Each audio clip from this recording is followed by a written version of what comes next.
يقول الله تبارك وتعالى: فكيف إذا أصابتهم مصيبة بما قدمت أيديهم ثم جاءوك يحلفون بالله إن أردنا إلا إحسانا وتوفيقا أولئك الذين يعلم الله ما في قلوبهم فأعرض عنهم وعظهم وقل لهم في أنفسهم قولا بليغا. Allah subhanahu wa ta'ala anasema katika kitabu chake kitukufu, fakaifa idha asabatuhum musibatun bima qaddamat aydihim, vipi utakapowapata watu msiba uliosababishwa na yale yaliyotendwa na mikono yao. Vipi utakapowapata watu msiba uliosababishwa na wao wenyewe. Thumma jauka yahlifuna billah, kisha wakakujia wanamwapa Allah subhanahu wa ta'ala wakisema ya kwamba in aradna illa ihsana wa tawfiqa, hakuna tulichokikusudia isipokuwa tulikusudia kutengeneza na kuyafanya mambo yaende sawa sawa. Maneno haya ya Allah subhanahu wa ta'ala ni mfano uliokuwa wa wazi kabisa ambao tunatakiwa tufanyie kazi sisi Waislamu bilkhusus wa bilumum wa Tanzania, kwa yale ambayo yaliyotokea tarehe 29 na siku mbili baada yake.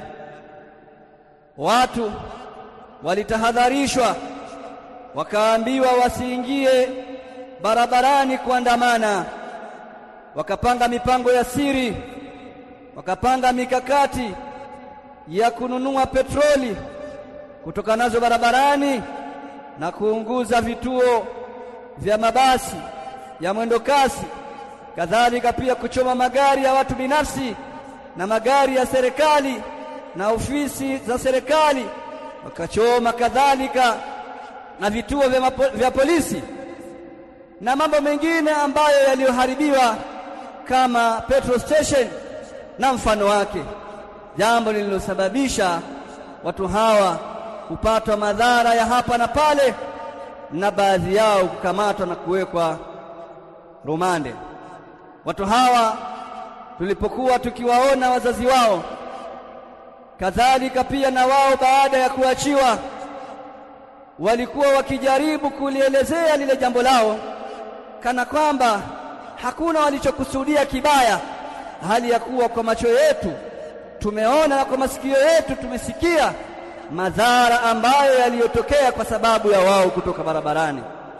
Unadhani ni njia gani ambayo ingetumika kuzuia ule uharibifu ambao uliokuwa unakusudiwa kufanyika kupitia kutoka kwao barabarani au kupitia maandamano hayo? Haya ameeleza Allah subhanahu wa ta'ala kwamba kuna watu walifanya madhambi wakapatwa na madhara, wakaadhibiwa na Allah subhanahu wa ta'ala, wakapatwa na madhara ya kufikiwa na mkono wa serikali, mkono wa mtawala, wakawa wamekwenda kwa Mtume alayhi salatu wassalam, wanadai kutoa udhuru kwamba sisi yale ambayo tulikuwa tunataka kuyafanya haikuwa ni jambo baya, hatukukusudia kufanya yale ambayo yaliyotokea, bali tulikusudia kufanya mabadiliko kutoka katika hali fulani ya unyonge kuja katika hali ya uhuru. Jambo hili Allah subhanahu wa ta'ala ameeleza kisa kizima na jinsi walivyokwenda kwa Mtume alayhi salatu wassalam, kisha akakataa madai yao, akakataa ule udhuru wao. Allah subhanahu wa ta'ala akasema, ulaika alladhina ya'lamu Allahu ma fi qulubihim fa'arid anhum, hao ndio wale ambao Allah subhanahu wa ta'ala anayafahamu yaliyomo ndani ya vifua vyao. Hawakukusudia isipokuwa ni uharibifu, hawakukusudia isipokuwa ni machafuko, hawakukusudia isipokuwa ni umwagaji wa damu. Wapuuze, waache, tena usiwaangalie kile ambacho unachotakiwa kukifanya. Unatakiwa wawaidh, wape nasaha. Allah akasema, wa'idhuhum wa qul lahum fi anfusihim qawlan baligha, wape mauidha na uwaambie katika nafsi zao yale ambayo wanaoyafanya si matendo mazuri, tena uwaambie kwa maneno ya wazi kabisa bila kupepesa. Ayuhal muslimuna ibadallah, enyi waislamu waja wa Allah, tambueni ya kwamba huu ni wakati wa kufahamishana ukweli. Wazazi wawafahamishe watoto zao ukweli, wasimamizi wawafahamishe wale wanaowasimamia ukweli, wanawake wawaambie waume zao ukweli kwamba ukifanya kitendo cha uharibifu au ukawa na nia hiyo ya kufanya hivyo, basi yatakayokukuta ni yale ambayo yasiyopendezwa na nafsi yako.